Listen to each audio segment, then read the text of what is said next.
I picked up a delicata squash at the farmer's market this morning. You can see that it's long. They're usually about 6 to 8 inches long, and they're an heirloom variety of a winter squash. Now, typically a winter squash has a real hard outer skin, but this delicata squash has a thin, softer skin. The other nice thing about this delicata squash is that the skin is actually edible.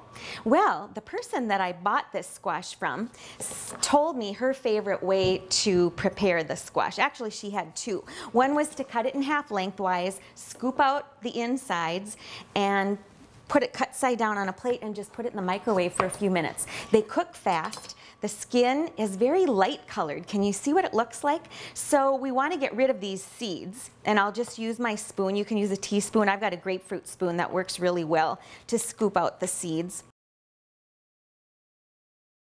So once you get rid of these seeds, you've just got this nice shallow boat shape. Perfect for stuffing too. It's another great way to use these. Now, another method that she told me was fun to try was to cut them half lengthwise, get rid of the seeds, set it down, and cut strips. And these strips will go into a skillet.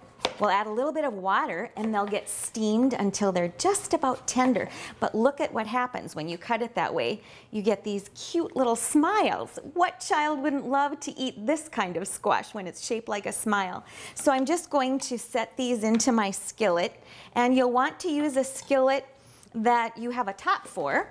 Now I'll pour a little bit of water in, not too much, but just enough, so maybe about halfway up. I just want it a little bit shallow.